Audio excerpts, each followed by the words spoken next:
Hello, everybody. Welcome to our Healing Through Tantrums and Tears webinar. My name is Dr. Blaise Ryan, and first off, I want to tell you how much of a pleasure it is to be with you on this call. And I know that if you're watching this, then you're someone who cares deeply about children. Not only that, you're someone who cares and wants to learn and grow your knowledge base to enhance yourself.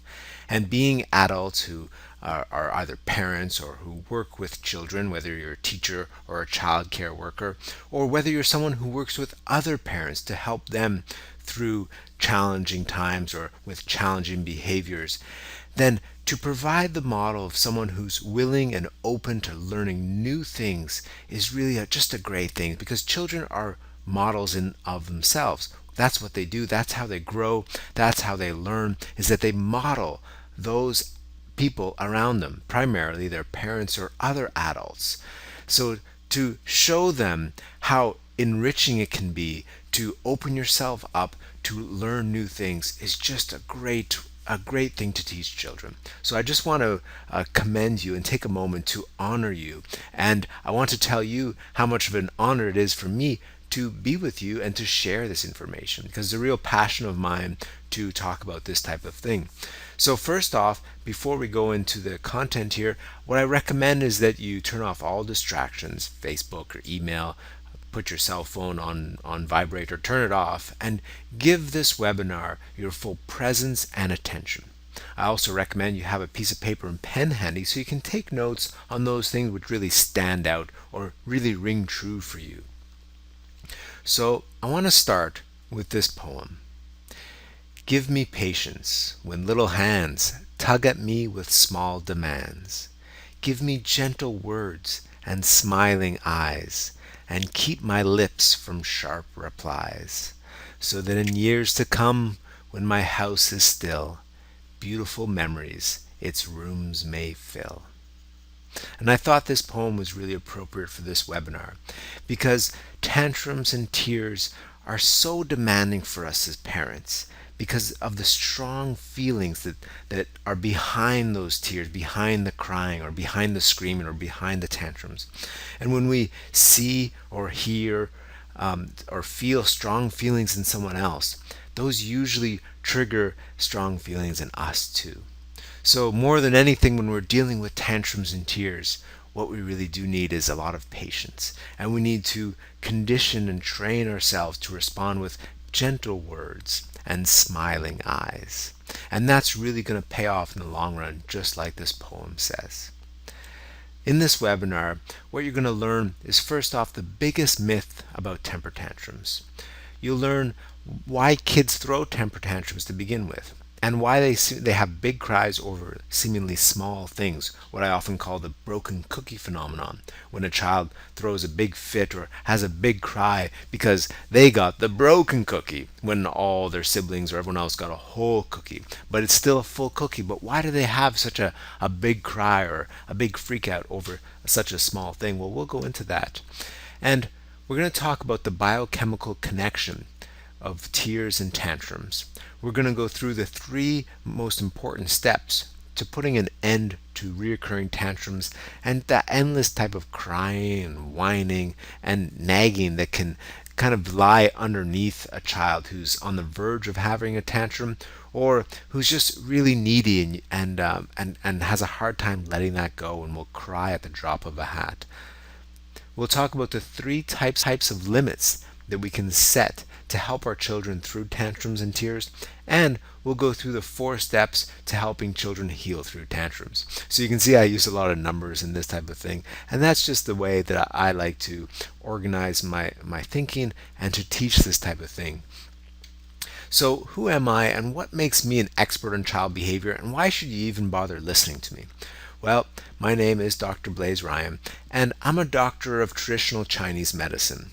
So I learned early on to treat the root cause of diseases and not just the symptoms. And when I work with patients in my clinic, that's exactly what I focus on, is the root underlying cause, not just the symptoms, because I want to help my patients create a permanent shift in their health, so that I don't just relieve the symptoms only for them to come back, but to actually change the underlying pattern. And when I became a father myself, my training led me to question the standard approaches to parenting, from the old school authoritarian approach to the modern day permissive approach. And I asked myself, might there not be a better way? A less stressful way that's easier, not only on the child, but also on me. So, my desire to be a better parent and to really provide the best childhood possible for my child, and also the best parenting experience for myself, it led me to do extensive research. And I studied all kinds of different parenting styles, from attachment parenting to permissive parenting, authoritarian parenting, simplicity parenting. The list goes on and on. And I studied everything I could around people's approaches to parenting, because, to be quite honest, when I first saw my son, I was scared deep into my bones because I felt completely helpless. I didn't know how to take care of this innocent little child. And I knew that I needed to learn.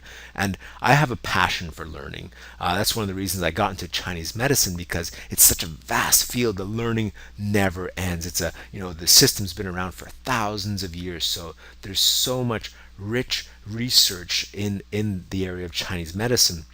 And I just love to learn and to grow and to expand my knowledge about things. So when when I became a parent, I dove deep into child development research and child behavior research, and I studied everything I could to understand the psychology of the developing child, so that I could really kind of figure out for myself the best way that I felt to raise a child without kind of embedding a lot of the stress that we kind of came up or brought up with, or a lot of us carry as adults now, because we know a lot of children, especially the younger they are, is they kind of take on a lot of the stress or fears or anxieties or worries that their parents have with them. If they're with them all the time, they basically absorb that. So I wanted to try and avoid that as much as possible.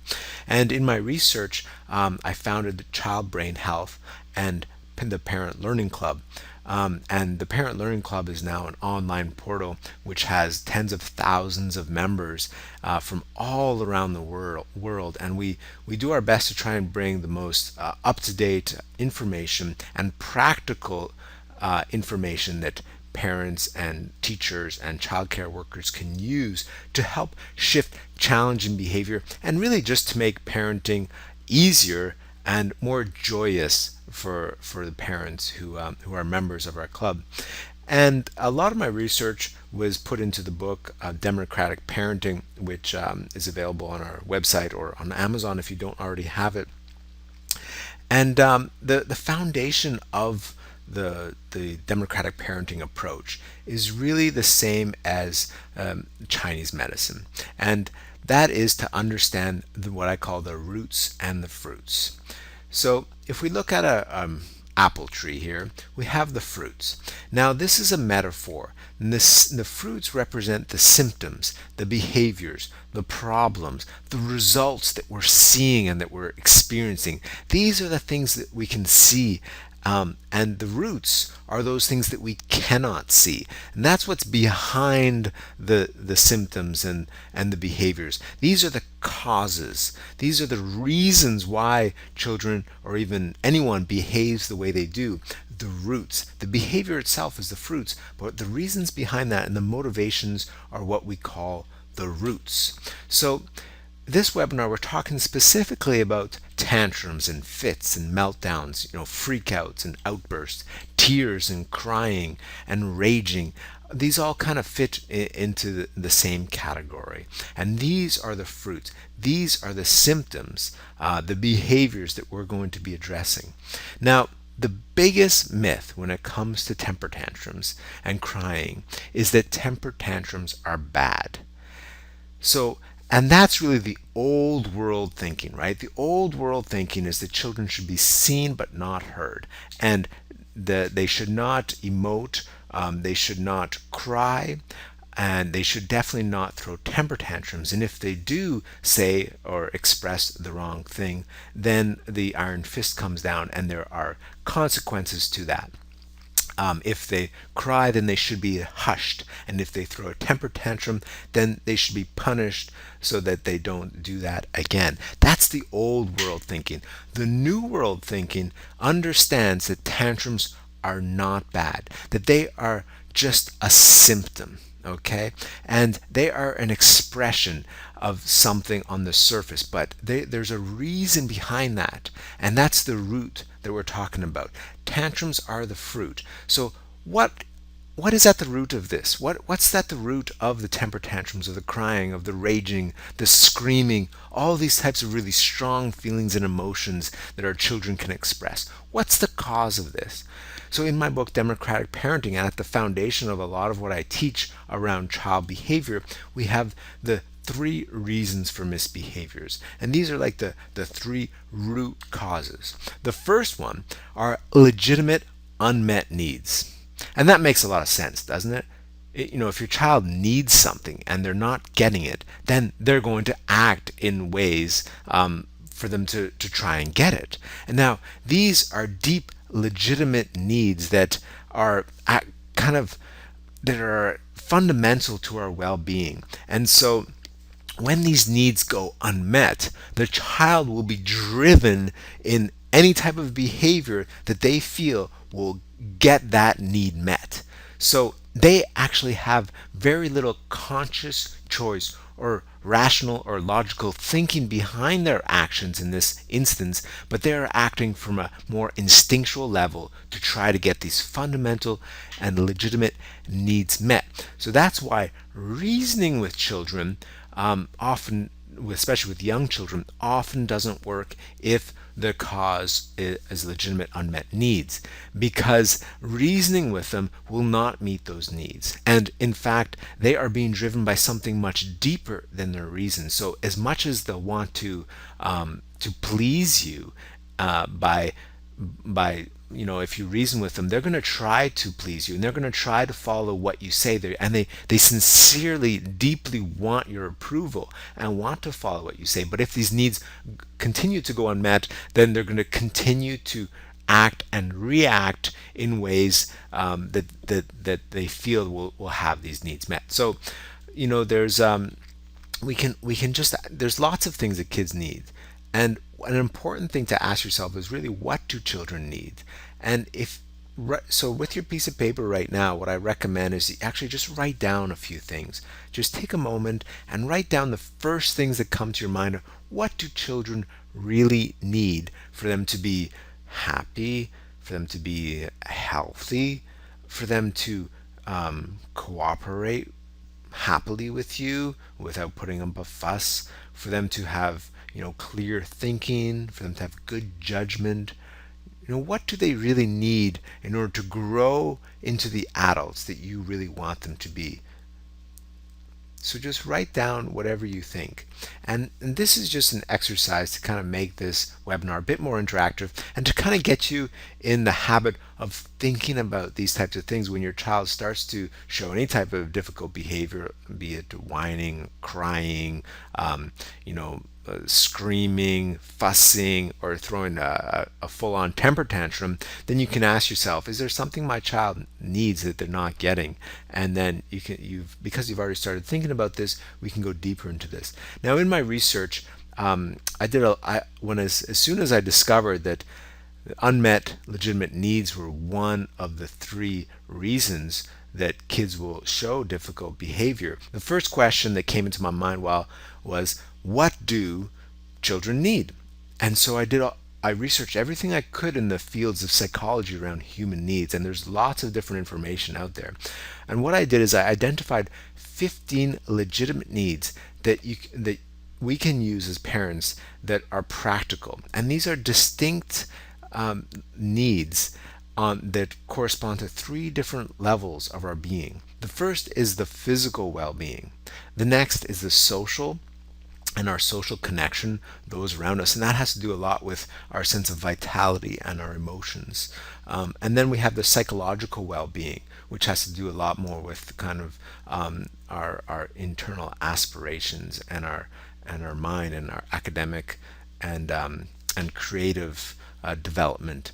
So I'm not going to go into all these 15 legitimate needs, and I do a webinar on this. So if you're interested in that, we can go into them there. But that requires a whole other webinar to go into all this information. So I just wanted to show you that that the legitimate needs are a big one, and they're really important for you to consider, especially to shift the behavior in a long-term fashion. The other reason for misbehavior are role models. As I talked about before, children naturally model the world around them. That's how they learn how to walk and talk, and that's also how they learn how to behave and how to communicate and how to relate with the world around them is through modeling the different people and different influences. And I've identified 6 specific types of role models that influence a child. So we have on the most influential level are the parents. And then we have the siblings and other family. And then as we step outside the intimate family circle of influence, we have peers and friends that may be in their school or in their neighborhood or that they have play dates with. And then we have other adults that influence children, like teachers or child care givers or other adults in their neighborhood. And next, we have the models of characters in books and stories, TV, and media. Now, just recently, there was some research that came out that the researchers found that 94% of television and movies that are made for children, and even really young children, show and encourage mean type of behavior. And I can't remember the exact name of the research. Actually, I think I have it here. I'm gonna look for this. But it was something about around meanness. And what they discovered is that not only was there mean behavior that was happening in these on the TV, but it was actually encouraged. Oh, this is here. I found it. The research paper is called "Mean on the Screen." So if you Google that, I'm sure that will come up. That came out fairly recently. Was this research, and at 94%, and they found that there was that on average, every 4 minutes they showed kind of a mean type of behavior, and this behavior was encouraged and rewarded, and sometimes in subtle kind of social ways. But that's basically that was their conclusion. So I just wanted to highlight that because the modeling of the behavior that children get from this on the screen, whether it's TV or movies or now on internet, it can really affect them, and that's something that they do model and they learn behavior from in that way. So we have to be very conscious of that and careful of what type of influences we allow into our child's psyche. And then the final type of role model are toys. And this is obviously much lesser than the others, but this specifically refers to character type toys that, like boys often will have. Their characters will be more kind of aggressive faces and violent type toys of the fighting Legos and these types of things. And girls will have for example Barbies who show a body image that's really unattainable and unrealistic and quite frankly unhealthy. And this is the type of modeling that our children can pick up from some of these types of toys. So I just wanted to show that because that's it's something for us to all think about and be aware of. Now, the third type of root cause for behavior is stress. Now, I leave this one for the third because this I've found that in 80% of the cases of children who have are crying frequently or have a big cry over something small or who are throwing tantrums and fits, 80% of the cases, stress is the main cause here. So we're going to talk a little bit more about this because this is vital for us to understand tantrums, why they happen, the biochemical component of tantrums and tears, and how we can actually assist them to heal through them and to kind of stop having them so frequently if that's something that we're just tired of dealing with on a regular basis. So if we go back to the roots and the fruits, we can just, as a quick review, we have the tantrums and tears at the top as fruits. These are manifestations, right? And we have to really understand that these are the symptoms. So no matter if we try to just stop them on a symptomatic level by using punishments, rewards, bribes, or threats, that's at trying to change the fruits by just changing the fruits. If we don't like the fruits, then we're just trying to take them off the tree and hoping a better one grows. But if the problem with the roots is not addressed, then the same fruit is going to pop up again. That's why we have to go on the root level if we want to create a permanent shift in their behavior, in their well-being, and in their thinking, and in their way that they relate to the world around them. And these we have our needs, we have modeling, and we have stress. So let's go deeper into stress. Now, we have good stress, right? And good stress is the thing that pushes us to evolve and to learn and to grow. And we grow when we kind of step out of our comfort zone, right? Because our comfort zone is everything that we know. But for us to expand beyond what we know is uncomfortable, right? We have to expand ourselves beyond our comfort zone in order to learn more and to push ourselves to new levels. And that is slightly stressful because it's outside of our comfort zone. So that's good stress, right? But we're not talking about good stress here. We're talking about the bad type of stress. And we all know what this feels like, right? It's the pressure that weighs us down. It's the tension that gives us a short fuse. It's the feelings of overwhelm or irritability, frustration, or even anxiety and doom when they get to be more intense. So we need to also understand that there's a distinct biochemical connection to stress, and this is called the fight or flight response. And this has gotten a lot of attention in the medical field in the last decade or two, as they found that more and more health problems are caused by stress. And I believe this is happening because we live in a world that has more and more stressors that are affecting us. And it's more and more fast paced, the pressure is harder, and there's so much more stimulation as well that can really bog down our systems and be stressful as well. So we need to understand that there is a biochemical response here. Now, the fight or flight response is an instinctual response to stress. It's the fight stands for a fight for survival, and the flight stands for fleeing for our survival. So this is an instinctual thing that happens within our body, and it causes a hormonal, a chemical release of certain hormones in our body, which give us an increase of energy and strength in order to fight for survival or to run for survival. So this was used particularly, when we lived out in the wild, and we could be eaten by, say, a saber-toothed tiger.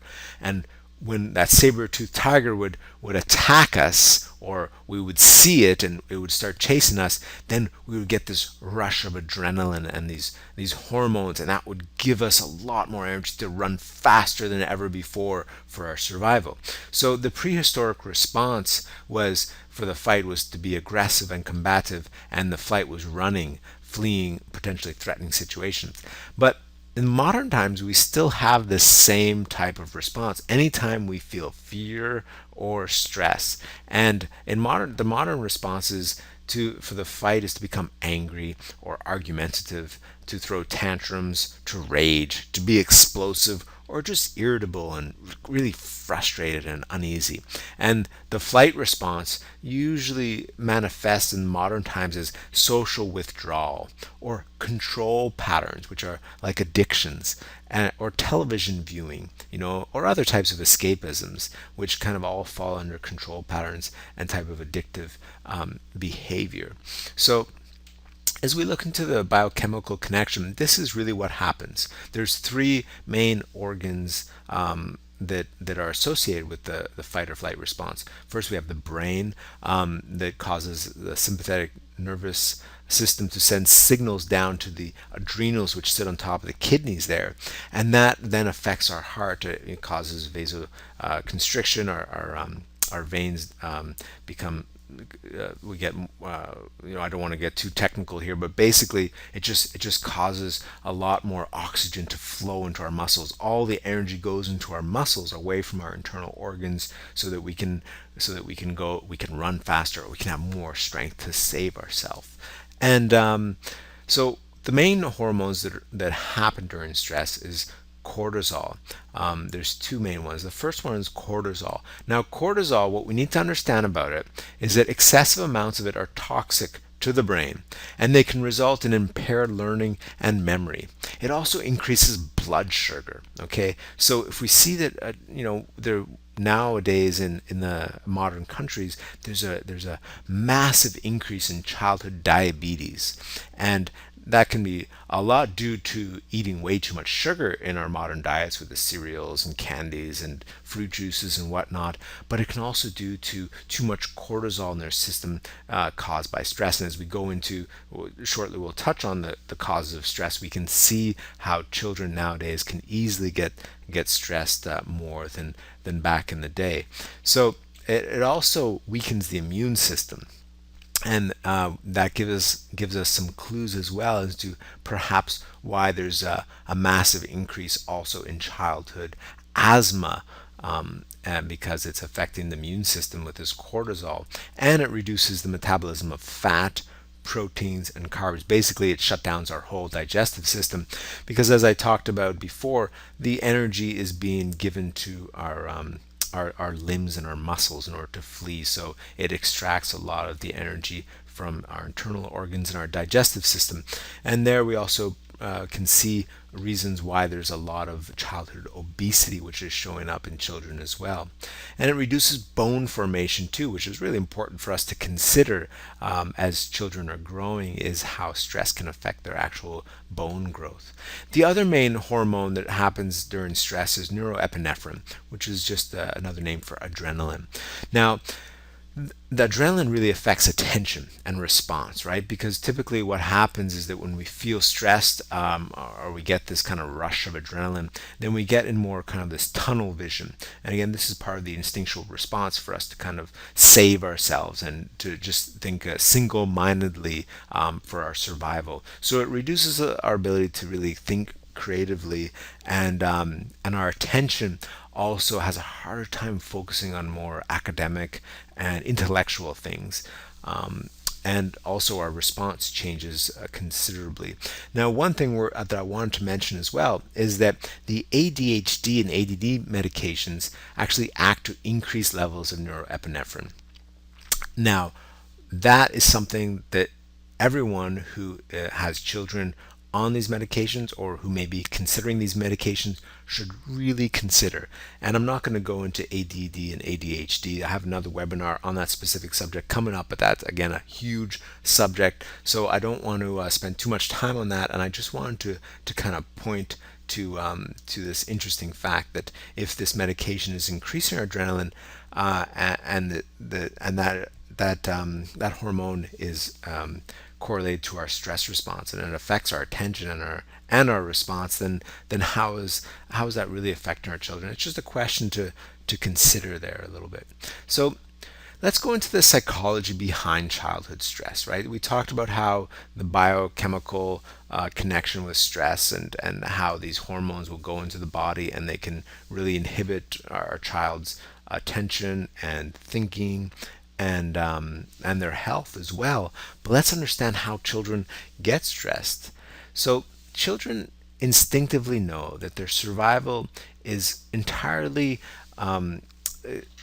based on their ability to feel connected with adults, in that without adults around, they probably won't survive very long. We're the ones who feed them and clothe them and shelter them and take care of them. So anything that threatens their sense of connection is a source of stress for children. And that's really important for us to consider. So children will feel stress anytime they have feelings of disconnection or criticism, isolation, or confusion. And all of these things, criticism, isolation, and confusion, all cause this kind of sense of disconnect. And that will stress them because they're instinctively they're going to feel like their survival is threatened if they do not feel connected.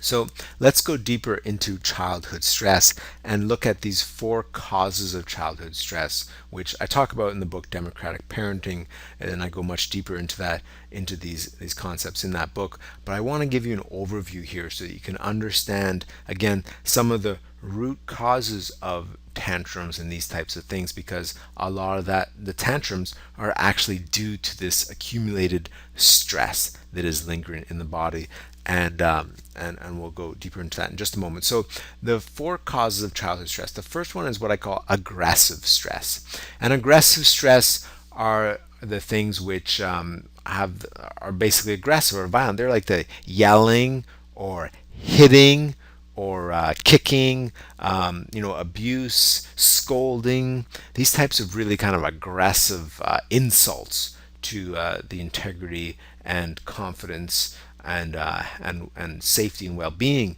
of a child is what I call aggressive stress. Passive stress is the pressure of unmet needs.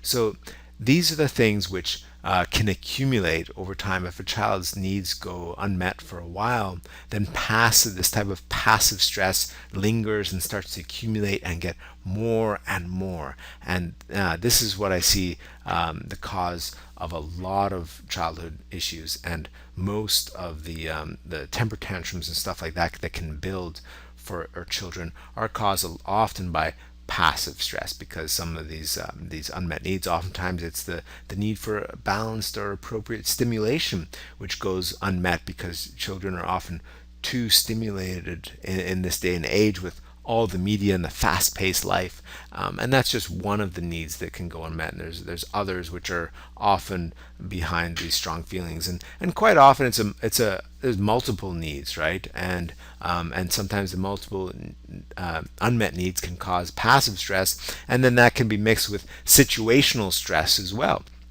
And situational stress are the stress that is really nobody's fault.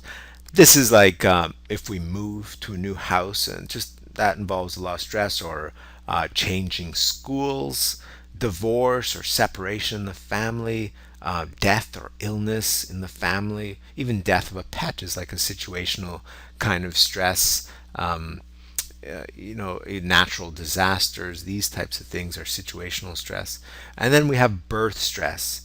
And birth stress, that means like stress that happens either before birth, during labor, or shortly after birth as well. That can kind of be classified into birth stress, and that could be caused by prolonged labor or other types of or traumas that can surround the whole birthing experience.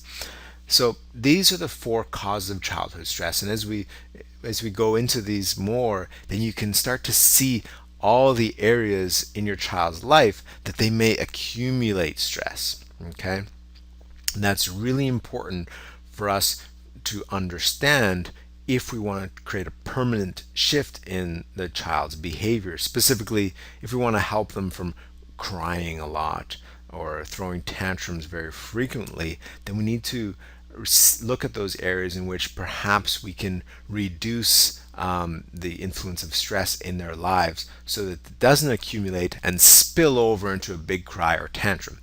So, but then you might be asking, okay, well, what's the connection between stress and crying and tantrums? Well, let's go into that. So, healing from stress.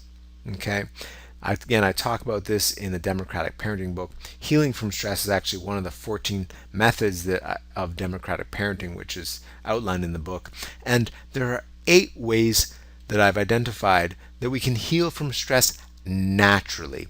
And these are kind of like our inborn repair kits for stress. And that's a term that was given to me by Isaac Romano, a good friend of mine, and also a child behavior and development mentor as well. He called these your inborn repair kits for stress.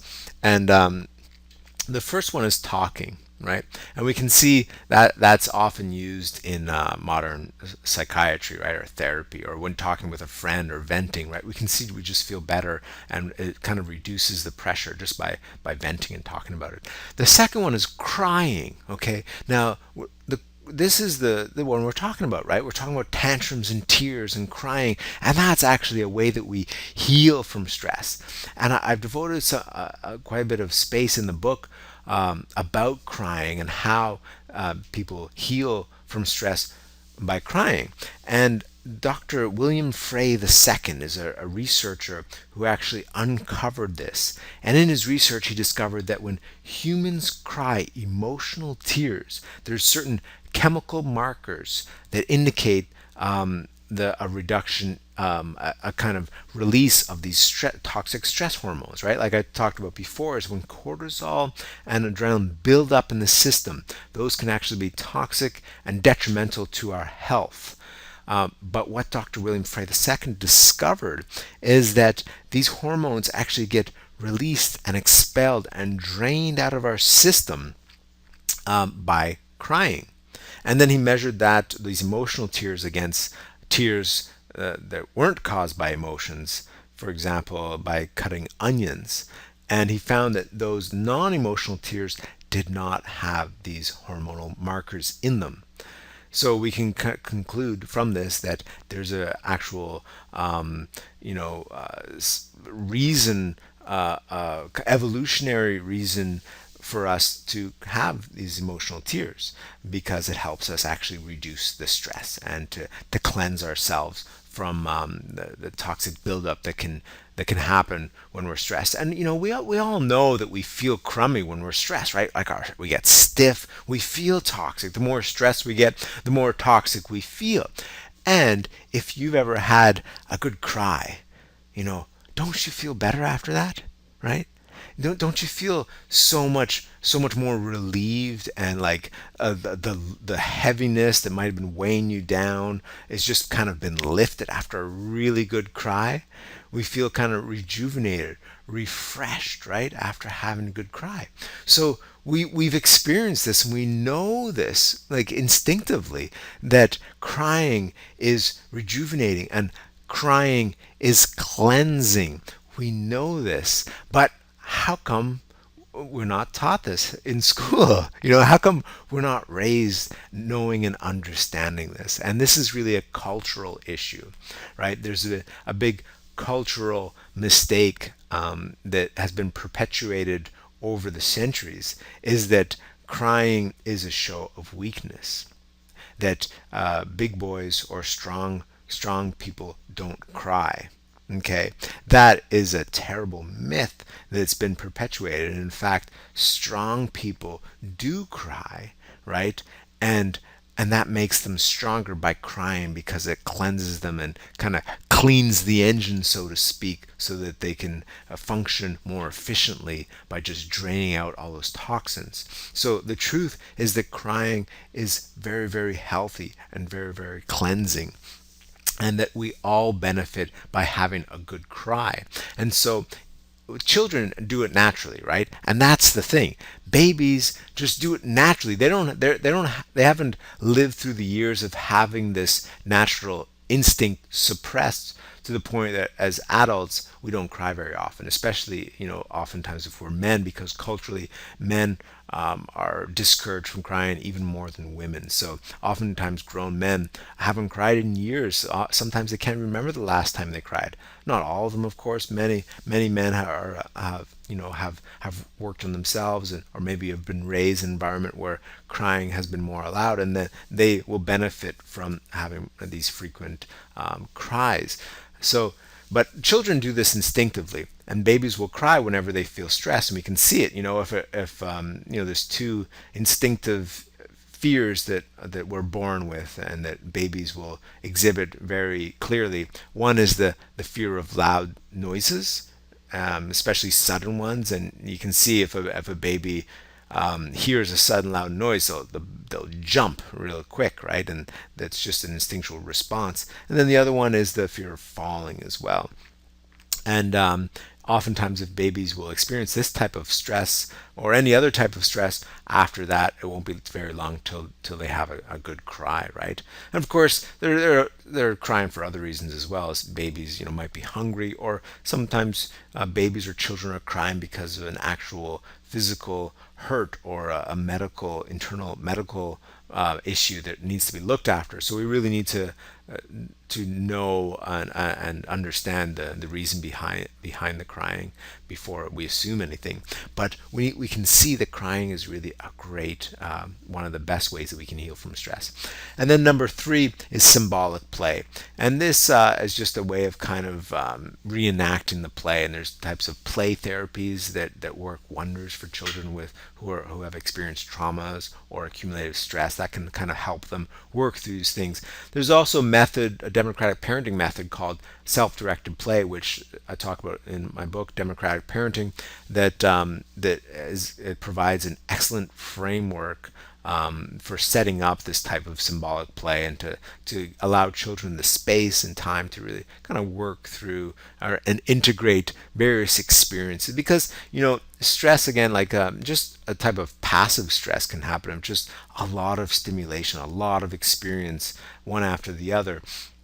But one of the 15 needs that I talk about is the need for processing, right? We need to process our experiences and the information that we accumulate. And there's, they actually, another research that I heard about not too long ago was talking about how they found that the main function of sleep is actually processing and integrating information that we receive.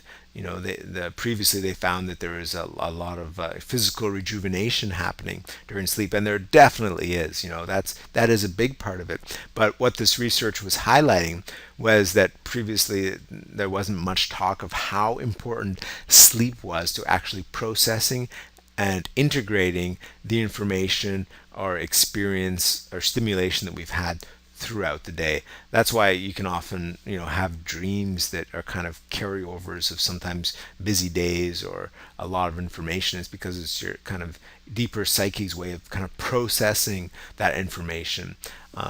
So symbolic play is a way for children to process information and to heal from stress as well. And we can see sometimes that children will kind of if they're playing with their dolls or their toys, sometimes they'll reenact situations that they see us adults doing, and sometimes they'll even reenact kind of dynamics. Sometimes you can see little girls or little boys with a boy, a man, and a masculine and a female, kind of toy characters, and they're kind of mimicking the way they hear mommy and daddy talk. So we can see that the children do this naturally, this type of symbolic play. Next, we have laughing. Laughing, giggling. This is a wonderful way to heal from stress and to bridge that disconnect. There's an old saying that says, "Laughter is the shortest distance between two people." And I love that because it's so true, right? Laughing, that's something else that just feels so good. And it's just a wonderful stress release to just laugh and giggle. In my clinic, I've had patients who just start giggling uncontrollably during an acupuncture treatment.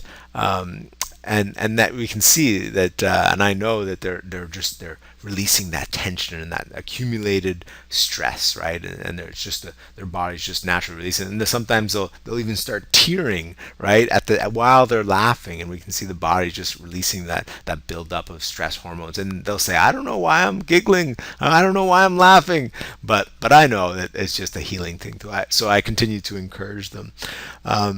And there's actually another technique in my book, Democratic Parenting, on how to encourage children to laugh. It's called natural giggles, and there's just some basic guidelines in that technique to kind of help to encourage those giggles to come out naturally and really wholeheartedly to get the most beneficial healing kind of giggling and laughing happening. And then we have sleeping and sweating. Okay, I'm not going to go. I've already talked about this a long time, so I'm not going to go too deep into this because I do talk about this in the book, and on my webinars about healing from stress, I go deeper into these as well. But we'll just cover them quickly. Sleeping, sweating, again, we can see that a lot of kind of excess toxins and stuff are emitted through sweating. That's why we feel so great after having a good workout often. And some people will actually, that's the way they primary process stress and tension, is by having a good sweat, going for a run, or doing some exercise. Muscle release. We can see, we talked about how, I mentioned earlier how we can feel tense, right? Like we get a stiff neck, or back pain, shoulder aches, headaches, right? These tension kind of pains that come from feeling tense and stress. And this happens because as part of our makeup as human beings in this bodies, we tend to actually hold stress because in our bodies and our tissues. And it's kind of it's where the psyche and the soma, the mind and the body, kind of really come together, in that as we're going through a stressful experience, something that might be stressful for us, we carry ourselves through that through by using our will.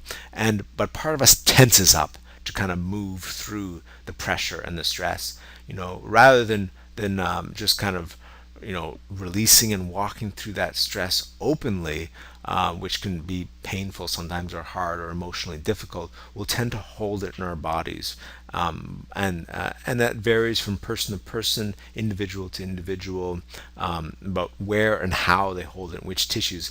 But muscle release is a great way to. It's by releasing that tension is a way that we actually heal from it. That's why massages or yoga, this type of stretching, or even just exercise. Again, we release a lot of stress through exercise, and sometimes you'll even see babies or children when they sleep, or even adults when they're just falling asleep, is that they'll kind of twitch when they sleep, and that is their body's way of kind of releasing that tension and kind of rejuvenating itself. And then we have getting sick, right? That's just getting sick, having fevers, colds. These are often ways to kind of cleanse our bodies, to heal from it. That's why a lot of the mucus and stuff comes out, as we're just kind of getting rid of a lot of this toxic buildup when we're sick. And there's a little asterisk there, because it's very important that if your child is sick, that you seek appropriate medical care and attention before you assume that it's just kind of just moving through stress. So we need to always be conscientious of that, and keep our children in good health, and keep them safe, as well as we're helping them through these emotions and helping them heal from these kind of pent up pressure or emotions or stress.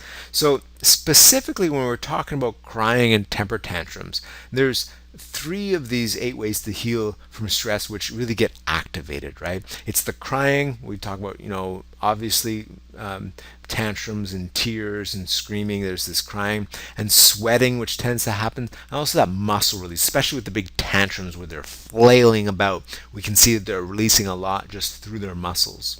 Okay, and so what's really happening when they throw a temper tantrum is that they are having a massive healing. Okay, we really need to understand that that's what's happening. The myth that tantrums are bad and they should be avoided inhibits the child from healing and causes that stress to accumulate. And oftentimes, when children are punished by starting to exhibit these feelings, and you can see it out in public, where the child might get whiny or start to cry or throw a temper tantrum, the parent who's with them can sometimes scold them quite severely in an attempt to kind of rein them in and bring them back to a state of composure, because they don't want to deal with those feelings or that tantrum in public, which is quite understandable, of course, that they don't want to, that no one really wants to see a child throw a big tantrum in public. But honestly, I wouldn't mind because I know it. But for the most of the people who don't understand that this is a healing that's happening, we find it quite disconcerting to see a child have a big cry or tantrum. But for me, I think it's wonderful. I encourage these things as much as possible, because I know the healing that happens, and I know what that child looks like at the end of that tunnel, after you get past the tantrum how that child's demeanor completely transforms, and that's a wonderful thing. And that's really the biggest reward that happens by approaching tantrums in this way.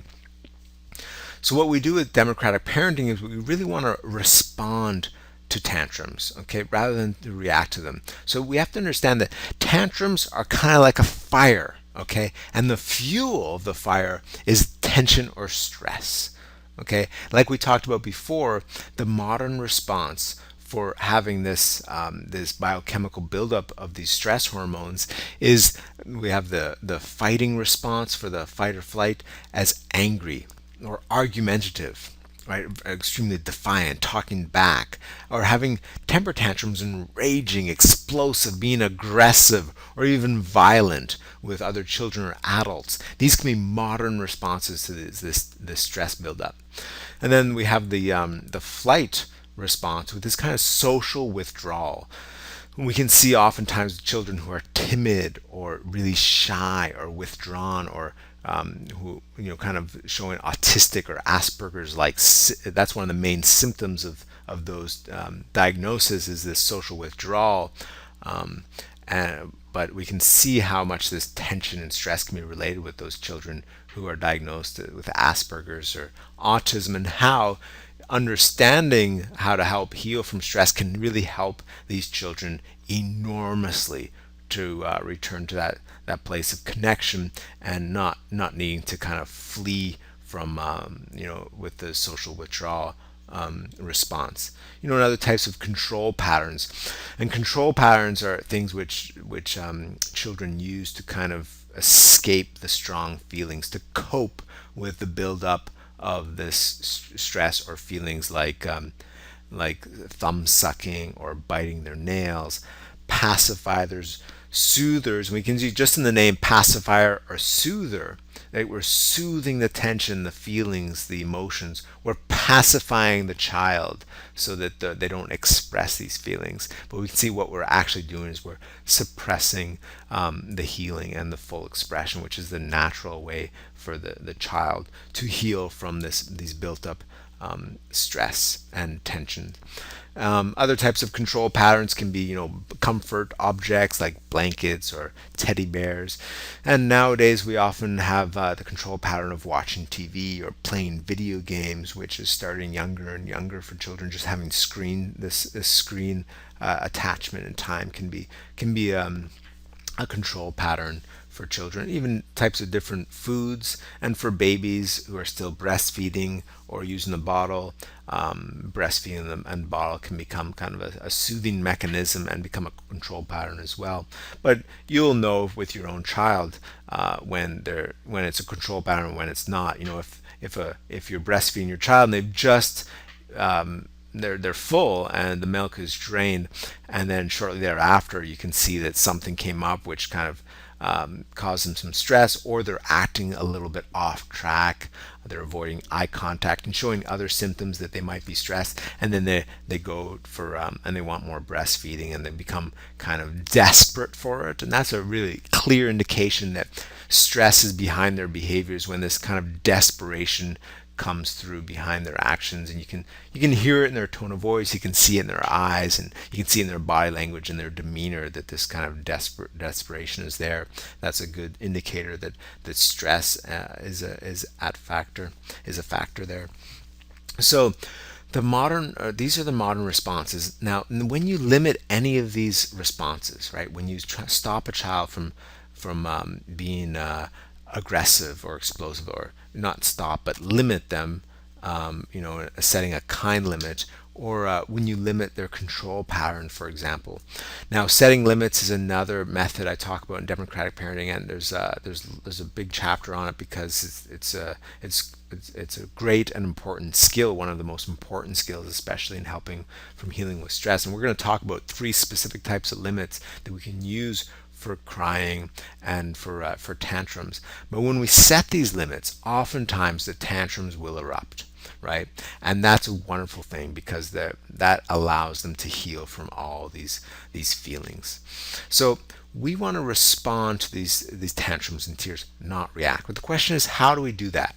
First off, again, if your child is crying, we have to make sure that they're not doing so out of this health issue that needs medical attention. Okay, if your child has an internal issue that really needs quick medical attention, we have to be aware of that. And I'm not going to go too deep into that to how to figure that out, but basically, we can see that if all the child's needs are met, and if they're not stressed and they're crying frequently, and their crying seems to be associated with a specific something going on, like touch. If you touch them somewhere around their chest or abdomen, that causes pain, and you can see that. Or if something else is causing pain, then you might want to get seek some professional medical attention for your child before you assume that it's just a stress healing response. So that's something that you need to use your own good judgment on, and really do your due diligence with your child to figure out what the root cause of their problem is. Because if it's a medical condition, then it's still the root cause is a legitimate need, and that need is that they need medical help, they need medical treatment or medical intervention. So we need to be aware of that. So, the democratic parenting goal is to assist our children in draining these intense feelings when they build up, is to help them cleanse the buildup of stress hormones. And we want to allow them to return to a state of clear thinking, good judgment, and zest for life. And that's what happens when we allow them to drain these feelings, is that they can go back to that place, right? That they can function properly. Just like how you feel so much better after having a good cry when you're not feeling well, the same thing for your children. So our number one focus when we're helping our children heal from tantrums or stress, or when they're crying or being cry, is we want to connect with our child. That's our number one focus. Now we do this by kind of using what I call reaching through the disconnect. Okay, this is kind of like a skill or an approach, and it involves using our eye contact, using our full loving attention, our tone of voice, and affectionate touch. So you can see that we're reaching through the disconnect with our child, and we're using all of our senses, right? Eye contact and our kind of full loving attention with our ears, and even our smell, right? Every fiber of our being is focused on our child. And our tone of voice, right? Our voice, using the sense of hearing, and the sense of touch as well, with an affectionate touch. And these are ways that we can reach through disconnect with our children. And as we talked about before, disconnect and the sense of being disconnected is the number one cause for children's anxiety or stress, that type of things. When they feel disconnected from you as a parent, or adults, or even their environment. If they're feeling disconnected from their environment, they're going to have this underlying anxiety, which is an instinctual response for children, because it's only when they feel connected they feel fully safe, like they're going to survive. So if a child goes to a school where they haven't yet kind of bonded with other people at school or with the school environment, and they feel slightly disconnected from it, then going to school will be an anxious affair for that child, because it's not an instinctual situation. It's not something that we as humans were meant to experience. For centuries and centuries, we grew up in small tribes, and the grandparents would usually take care of the children or the elders, while the parents would be busy with their work affairs during the days. So in these smaller tribes, the children never felt disconnected from their environment, and there wasn't the same type of pressure that children experience in schools as well, which can be make them feel isolated and confused a little bit, and the pressure does build up into tension and stress. So children, well, more than ever, this disconnect can exist for children, but by reaching through that is a very powerful technique to help them heal from stress and help them return to the present moment, return to a place of clear thinking.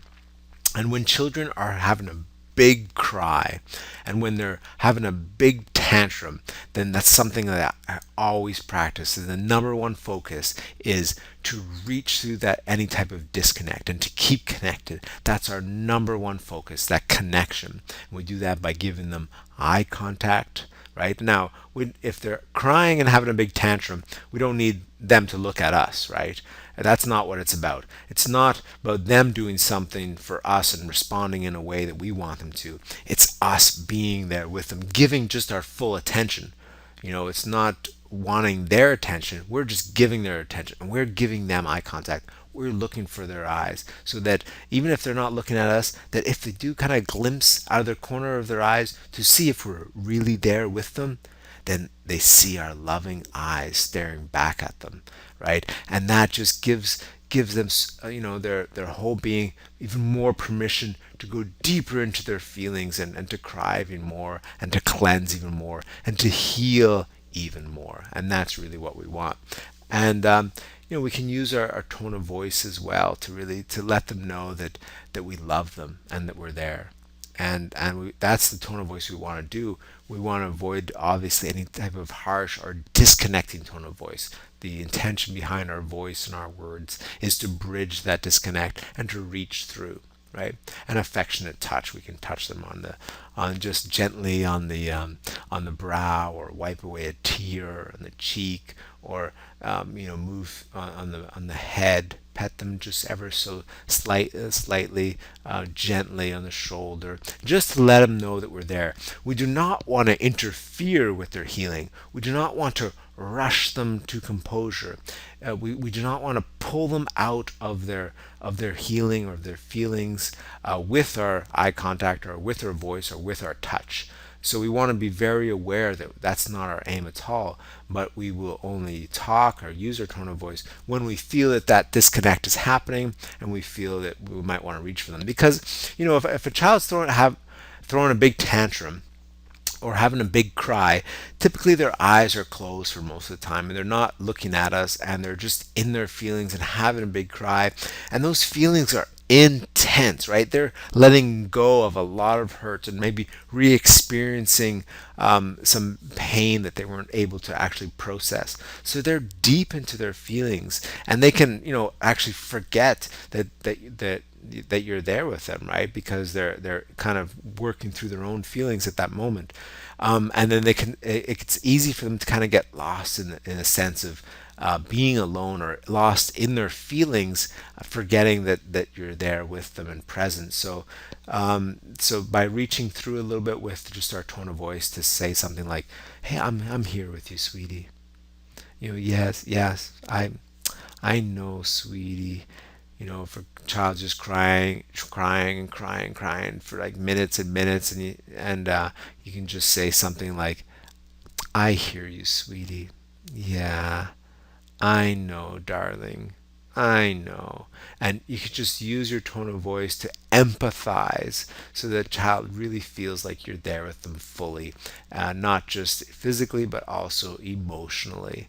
And that you're really listening to the outpour of emotion.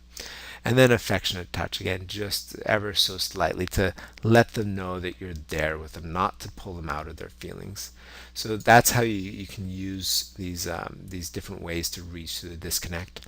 Now, one great thing is that when we're in our days with our children, we can see sometimes that they're tense or they're stressed, or you can see that they're on a verge of having a big cry or a tantrum, and they and we can when we start to use this method of healing through tears with our children, healing through tension and stuff like that, we'll see how much better they are after they have a big cry. Just that they're better behaved, their awareness is better.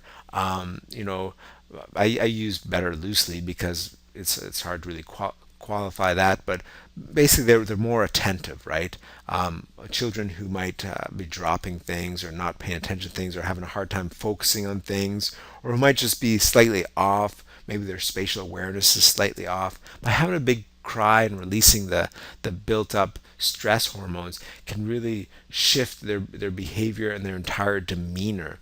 So After you do this with a child for a while, you can see the shift immediately. But that tension can build up again, throughout the day. And oftentimes they won't purge it all in one cry, right? Oftentimes, this type of passive stress, or maybe, aggressive stress, if a child's been scolded or yelled at, or kind of isolated, with timeouts or any type of punishments or whatnot.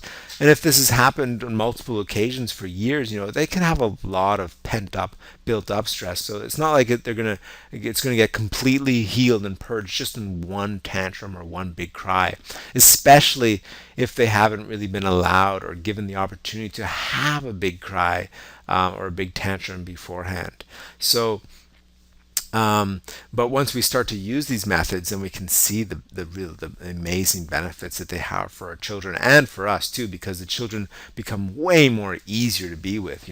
They become much less demanding and much more cooperative. They become much more accepting of when things don't go their way, and then become much easier, right? We don't find ourselves kind of butting heads with them at every turn, or getting engaged in these power struggles or these defiant things, and having to resort to all types of threats or rewards or bribes just to get them to cooperate throughout the day to get stuff done. They become much more understanding, and connected, because they feel more connected with us at that point. So they become much more wanting to please and to foster that connection, because really they want nothing more than to maintain that great connection with us. That's what they crave on the deepest level. So they will, as they become clearer in their awareness and less bogged down from these built up anxieties and tension, they become much more willing to cooperate with with everybody in the family as well. So let's talk about setting limits to heal through tantrums and tears. So as you become aware of this, you might see opportunities where your child is just on the verge of having a big cry or a big outpouring. Or, for example, we can see that maybe they were almost had a big tantrum at the grocery store, and that's something I hear from all the time about from parents. What do I do when my child throws a tantrum at the grocery store? Do I just listen to them when when everybody is around there, looking at me like I'm crazy? No, of course not, right? The public places, like I said before, because of our cultural understanding of temper tantrums and tears, allowing your child to heal through a temper tantrum in public is usually not appropriate at all, and it can cause further problems as well, because of how people may respond to that.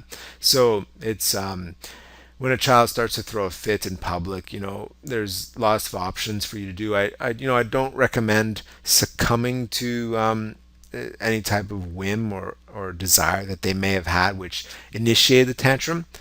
As what I mean is that if the child wanted some sweet at the store, or a toy or something like that, or wanted to go somewhere, and then you said no, and they start to throw a big tantrum or a fit, I don't recommend giving in to that whim just to appease their tantrum.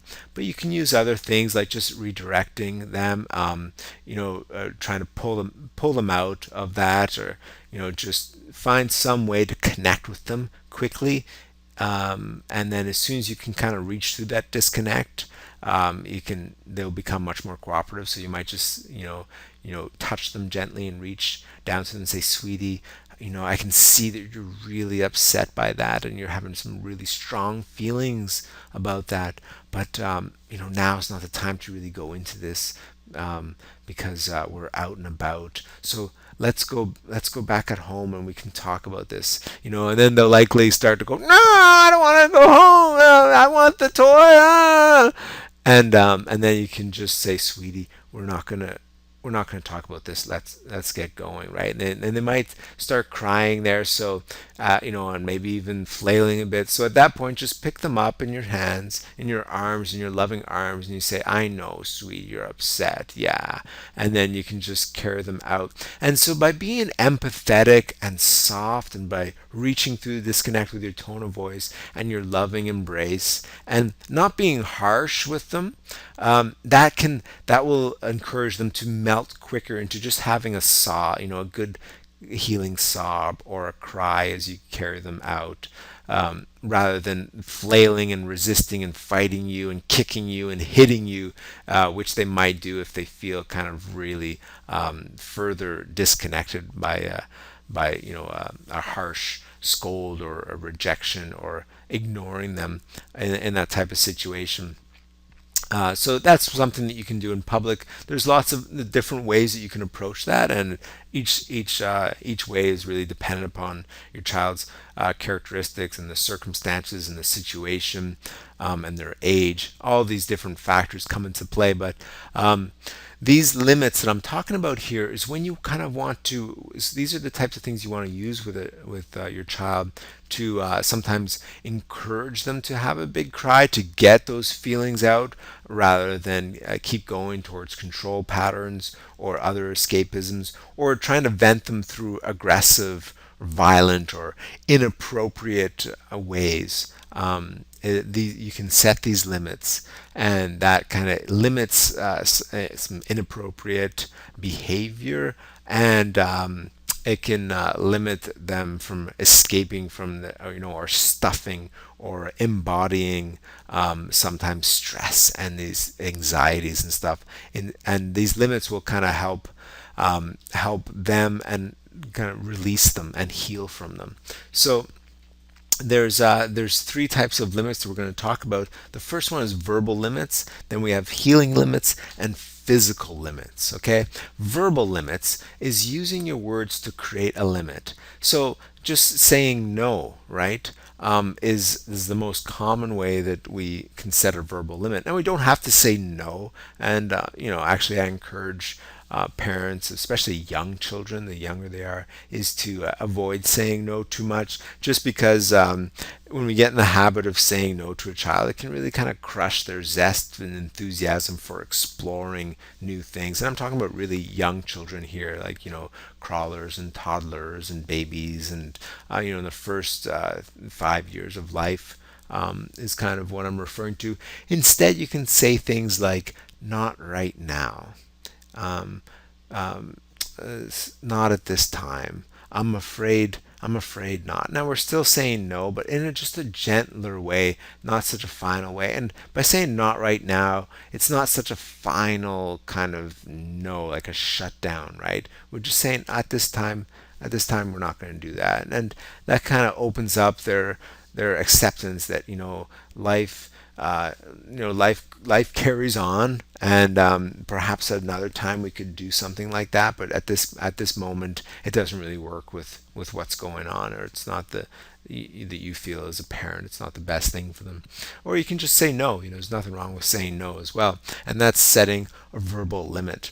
And oftentimes, just setting these verbal limits, like we can see in the grocery store, in the toy shop, or if you pass by a toy shop and the child sees one of the new toy that they want on the shelf, and they say, "I want that toy," and you say, "I'm afraid not, sweetie. We're not going to buy a toy today." And they start to cry or throw a big fit.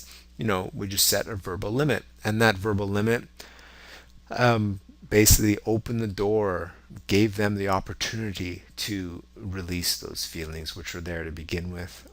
Because a child who doesn't have this accumulation of stress and feelings will not tend to get upset over not getting what they want in the moment.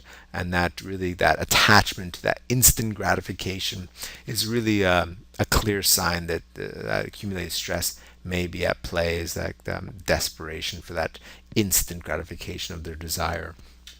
And another way that we can set a verbal limit, especially once the crying or the tantrum has already been engaged, is by repeating the limit or the some trigger words that can help draw them deeper into their feelings. Now, this is a technique that I use sometimes in my clinic when I'm counseling people through their feelings. And and they're having a big cry about something, and sometimes, usually what they're having a big cry about is kind of after they say something. So what I typically try to do in my counseling and therapy when I'm working with them on this, with my clients on this level, is that I'll guide them towards, as I'll ask them questions and try to guide them deeper into their feelings, right? So that we can get down to the gut and the stress holding, where people are actually holding that tension and holding that block. And oftentimes they'll start to have a cry about that. Tears will come up, right, as they say this one thing, that's kind of behind a lot of their feelings. And then what we tend to do, adults and children alike, especially the older they get, they'll tend to do this more, is that they'll kind of pull themselves away from their feelings, right? And it's kind of the body mind separation that happens, is the mind will kind of start to pull us out of our bodies and into our thinking, and then we kind of come out of the healing and the feeling side. And this is, the less comfortable we are with having a cry, and especially at the beginning stages of a child that doesn't cry very much or hasn't been allowed to cry very much, they may tend to do this. They might tend to kind of start to just to cry a little bit and then kind of pull themselves out or start to distract themselves. Even physically kind of moving towards something else or avoiding your eye contact. A lot of children will do that, especially when they have a lot of built up or pent up feelings around something, or when they're upset. We can see it. Sometimes we'll set a verbal limit and the child will just get upset but silent and won't cry, but will stomp away into another room and kind of avoid looking at us, avoiding that eye contact. And really what they're doing is kind of that kind of escapist thing, and that they're kind of increasing that disconnect. But by reaching through that disconnect, we kind of we give them their deepest desire. So we're kind of nurturing the roots and not and starving the fruits, right? Because if a child wants to watch TV, right? And we're limiting the TV, and we say, "I'm afraid not right now, sweetie." And the child might say, "But usually I get to watch it now," and but you've decided that maybe you want to change that, you want to reduce their screen time, or for some other reason, or maybe maybe they just want to watch more of it as a control pattern, and you limit that verbally by saying, "No, I'm afraid not, darling." And then they'll, instead of crying, they might just stomp away, and they might even say something unkind to us or inappropriate to us, and avoid our eye contact. So by reaching through, by trying to make eye contact with them, by following them into the other room, and by kneeling down so that we're kind of at eye level, and by using our loving soft touch with them to maybe touch them on the shoulder, when they're looking away from us. They might even go right into a corner to try and hide from us. And if we don't need to force them, right, to look at us. That would be counterproductive. Is to physically force us, but that is, we at sometimes it may be appropriate to use our bodies to limit them from moving away and from increasing the disconnect. And that's the next limit we're going to talk about shortly, the physical limit. But still talking about the verbal limits here, is to by repeating that thing. So we may say, "You know what, sweetie, we're not going to be watching as much television anymore. I've decided that it's just, there's other ways for us to spend our time together." And the child might stomp their feet and still looking away from us in the corner and say, "But I like watching the TV," or I want to watch it." And then and we just repeat again, right?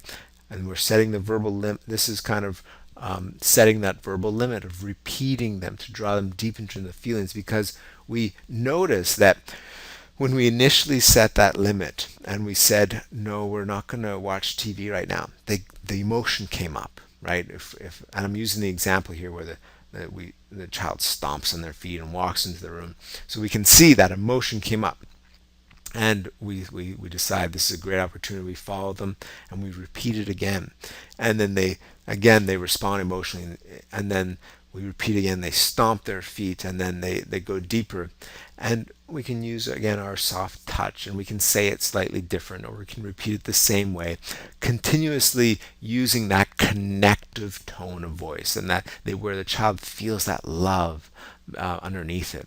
And that's really the secret, because we're nurturing their roots, right? We're meeting their need, their deep need for connection. We're meeting the deep need for attention. We're meeting the deep need for affection. And we're giving also meeting their needs for predictability and information by talking to them and communicating to them at the same time. And we're meeting all these deep fundamental root needs, and we're draining, right? We're starving the fruits, right? The symptoms, the control patterns that they use to distract themselves from that stress, right? So or to distract themselves from feeling, if the child, if their built up stress is a passive type of stress from just maybe needing a bit more attention with the parent, or maybe their sense of connection needs to be reestablished, then by reaching through in this way, it meets that deeper need. And the control pattern, they may have developed a control pattern of watching TV or playing video games or some other type of control pattern to kind of suppress or make them forget, or kind of just carry on through their time and their days while still having that need unmet, because that's typically what happens, is that children will develop distractions or escapisms to kind of to fill that void, right? And we can see that, even this is most obviously displayed through eating disorders, right? People who tend to overeat, or children who might tend to overeat, they're trying to stuff or fill this emptiness, this void that's inside, which is really that void or emptiness is a need that's going unmet for them, that they're trying to fill using these control patterns. So by repeating that, and by repeating these verbal limits, it helps to draw them deeper into their feelings, so that they can finally just release it all and have a big cry. And as they have a big cry, they melt into that love and connection that we give them, and they just fall into that, and that just nourishes them so deeply, is to have that loving connection. At the same time, they're draining all that any biochemical, hormonal buildup and stress, toxic buildup that can happen as well from the stress side of things. So now we'll talk about setting the healing limit. So the healing limit is, again, specifically when we know that our child can heal from having a good cry or a big tantrum. That's the healing limit. I'm talking about healing from stress. Then there's 4 stages to this that we kind of want to consider, and kind of approach using these 4 stages. And it's just a template as a to follow, that I've found really kind of useful, and a great way to kind of set the stage and create the space for the child to have a full healing without worrying about anything. Because the first step of the stage is obviously safety. We need to ensure the child's own safety, that they're not going to get hurt, right? When a child starts flailing about or raging, then they can be a danger to themselves and even to others if they are violent in their raging. So we need to ensure their safety. We need to create a protective barrier, almost like an embryo, for that child to really just have whatever kind of crazy flip out they need to, and we're going to be there supporting them.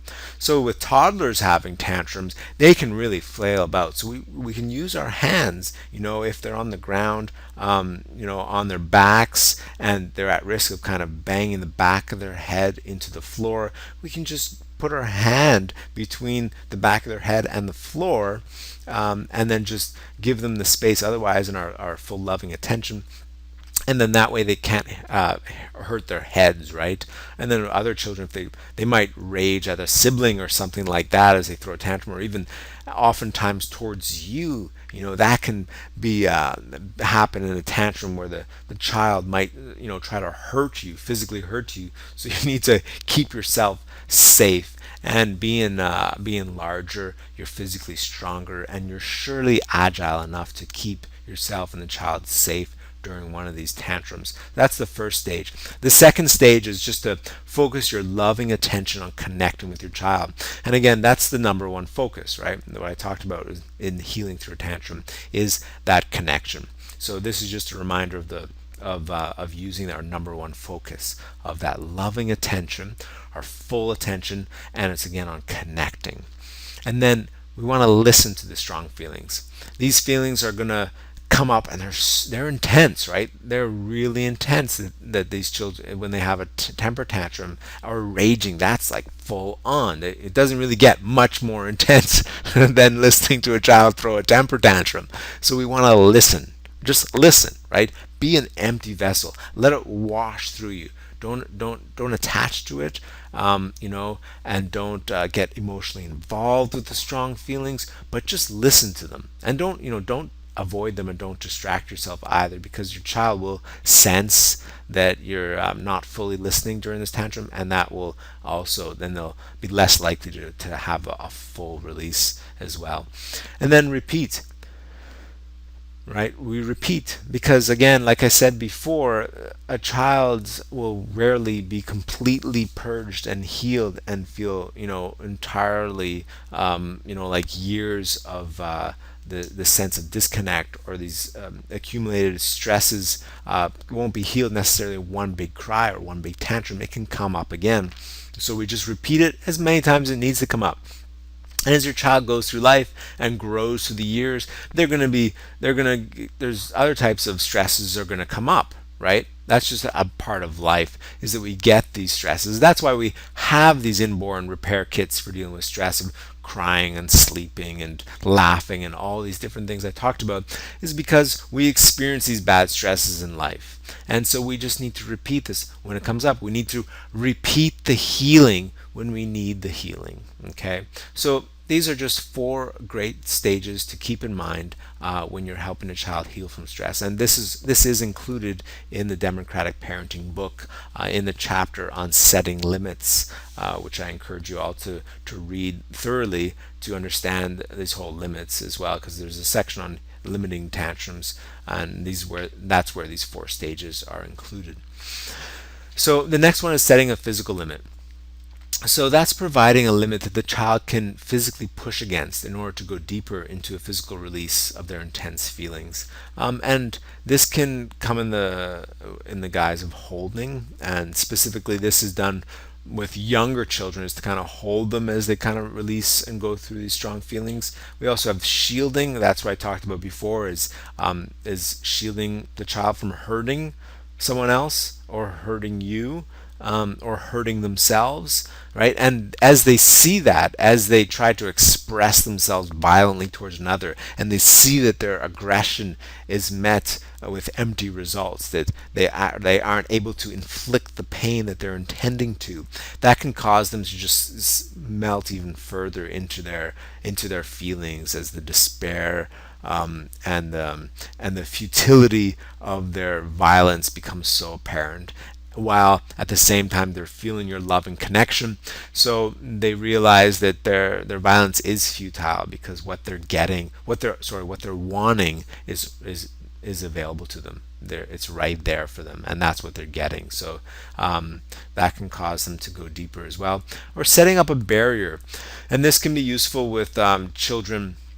Sometimes they need to push against something, right? To physically feel like they're pushing, right? And as they push up against something, that can cause them to really have a big release and a big cry. So there are risks with using a physical limit, right? It can be abusive or disempowering if we don't do it properly, right? It can also train a child to release through physical strain or effort or aggression, right? If we use these physical limits consistently to help a child get into their feelings and get into having a big cry, when they're kind of otherwise trying to escape it, right? Like for example, if the child goes into the corner to escape their feelings, and we follow them in there, and we use a physical limit, and then they try to move away, and we use our body to stop them from moving, and then they try and push through our arm, and then we keep our arm there. That's kind of creating a physical barrier, right? And the child, as they push up against that, as they push, that can actually be therapeutic sometimes with some children. Okay, specifically, it's not always great like that if a child's trying to move away and escape from somewhere. It's not always good, but sometimes it can be very appropriate, especially with younger children or with children who are more timid and withdrawn and less likely to be aggressive, to actually get into their bodies and to get into their physical effort and those kind of deeper guttural instinctual fight into more of the fight aspect of the fight or flight response. If they're used to always using the flight, to use a physical limit to let them express that through the fight side of the instinct can really kind of help them get deep into the feelings and have that big cathartic release and a healing response can be very beneficial for them.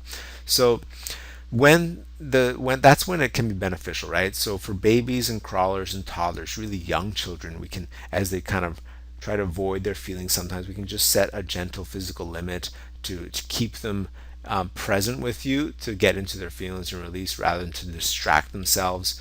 Or like I said, when a child needs something to push up against, children who might avoid that physical aggression, who might always be into the flight response, or some children who need loving affection because part of setting a physical limit is for your physical limit to feel loving. It shouldn't feel hard or aggressive or violent. That's why I said before, if these aren't done properly, it can actually be abusive, right? If you set a physical limit that's hard or hurts a child, then that's abusive, and it's totally not therapeutic, and it's not going to help them at all, and that causes more aggressive stress, right? If you set a physical limit by yanking them out of the store when they start to throw a tantrum, then that is abusive, and it's not the type of physical limit which will lead them to healing.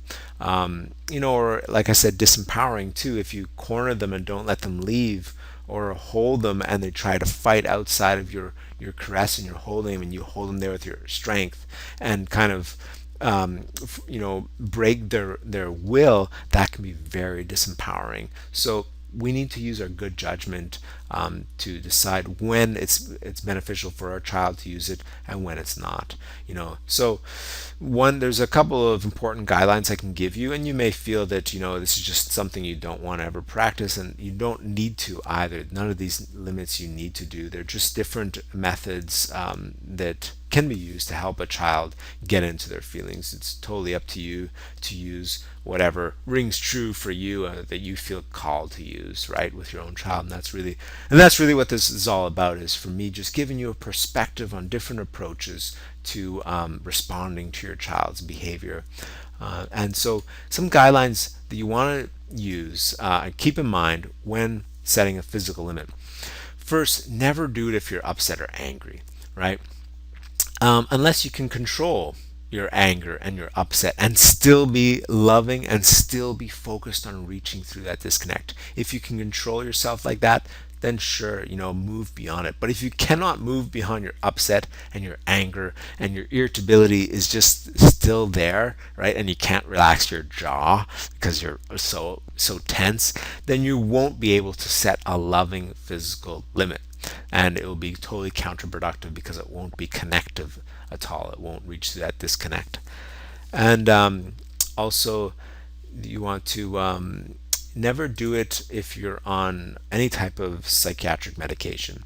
So whether it's more severe type of medication for schizophrenia, or mania, or whether it's milder forms like for depression or anxieties, even sleep disorders.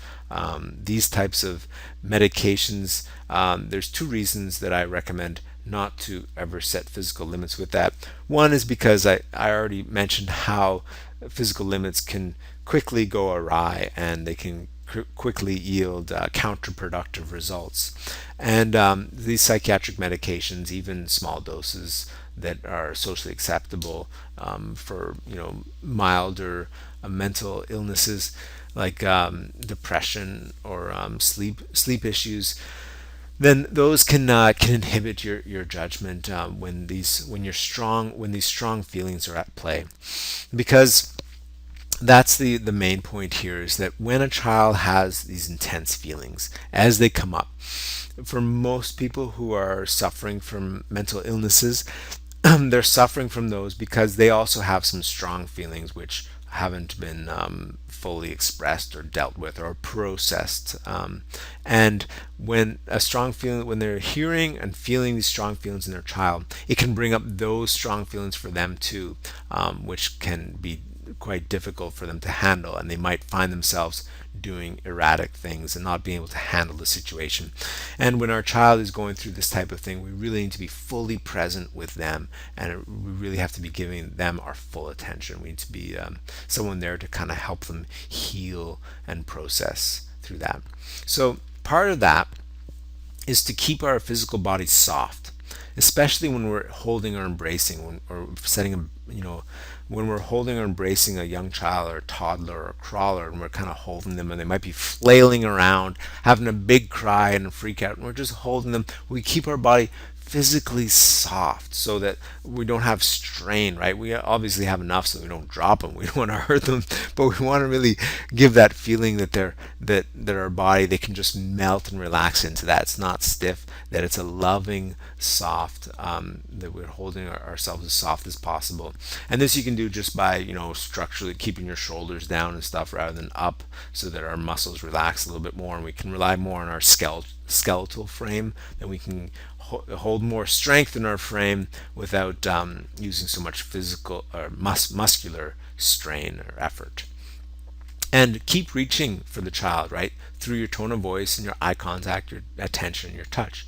So whenever we're doing a physical limit or any limit, it's what we're doing is limiting, like I said before, we're limiting the fruit. We're limiting the perpetuation of the control pattern or the fruit, right? Instead, we're reaching through that control pattern or that disconnect with our tone of voice and our eye contact, our full attention and loving touch, right? So that's the physical limit. Now, the three main keys, right? And we talked about them already, but I'm just going to highlight them here so they really sink home. The three keys you always want to remember when helping your child heal through tantrums and tears is, first, reach through that disconnect, right? Reaching through feeds that deeper need while at the same time starves the fruit, right? The superficial behavior. And then that way, that's the way that you can create a permanent change, is you starve the manifestation, starve the behavior, it won't perpetuate. And especially if you're feeding the root, and then new fruit will start to come out, because the old fruit it just dwindles. Okay. And the other key is to listen, right? As we also are reaching through. That's kind of an active thing, and listening is more the passive side of it, just receiving it, acting like a vessel, right? So that we're just receiving it with love and acceptance, right? All the tears and all the feelings, and when I hear a baby cry in public, or a child, my heart opens, my heart sings, because to me it sounds beautiful. That's because I understand it and see it in this way, right? So that's my perspective and my perception of what's happening, is that the child is healing, right? They're working through some problems.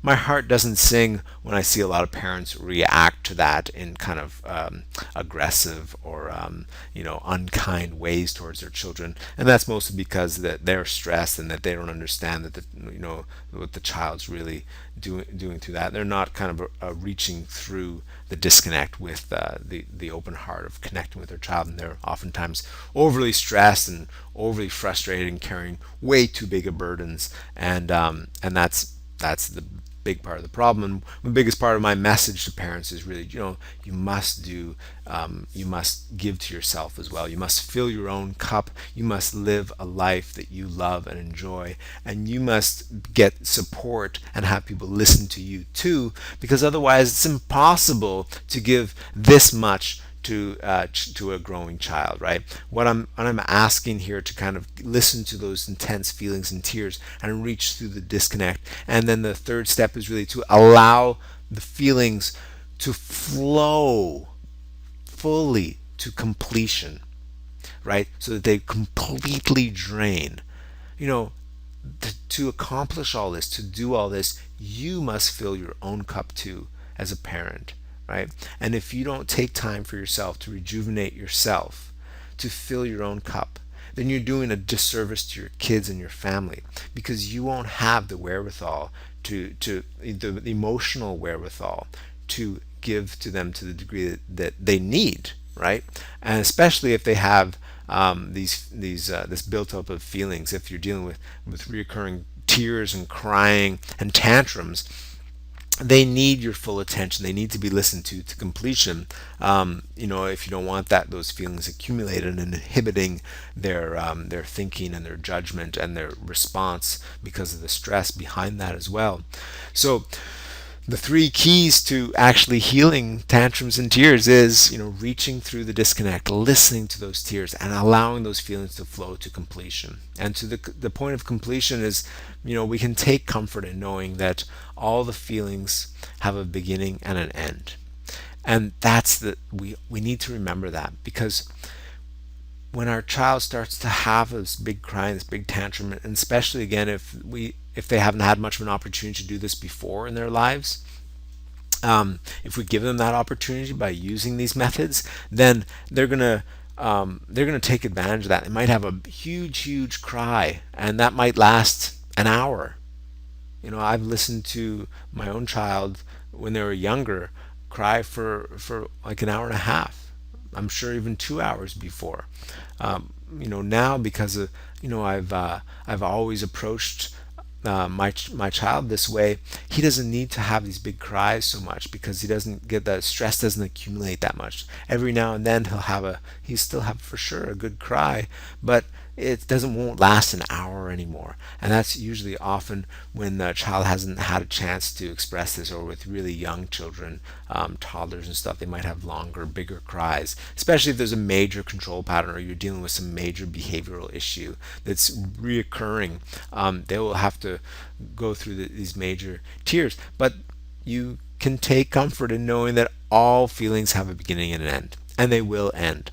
At some point, the child will stop crying. If you allow their feelings to flow to completion, they will drain. And those are beautiful moments. Oftentimes, they'll come to an end with the child asleep in your arms, where not too long before, sometimes just half an hour before, 45 minutes before, 20 minutes before, they were, argumentative and combative and difficult and needy and whiny, and totally disconnected, and really kind of little monsters that you kind of wanted to strangle their neck. But but you knew it was just their reactions to their tension and stress, and you put in you invested the attention and the intention to connect with them, and allowed their feelings to flow to completion, and you set a limit and they cried and cried. Or maybe you didn't set a limit and they just started crying and they went to it easily, and you listened to them and it flowed to completion.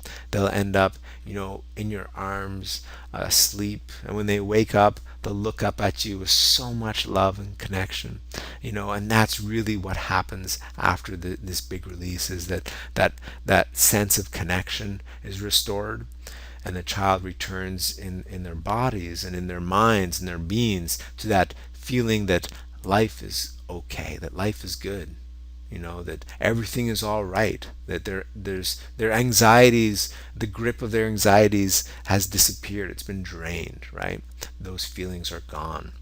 But the hard part, like I said before, is that strong feelings in others bring up strong feelings in ourselves.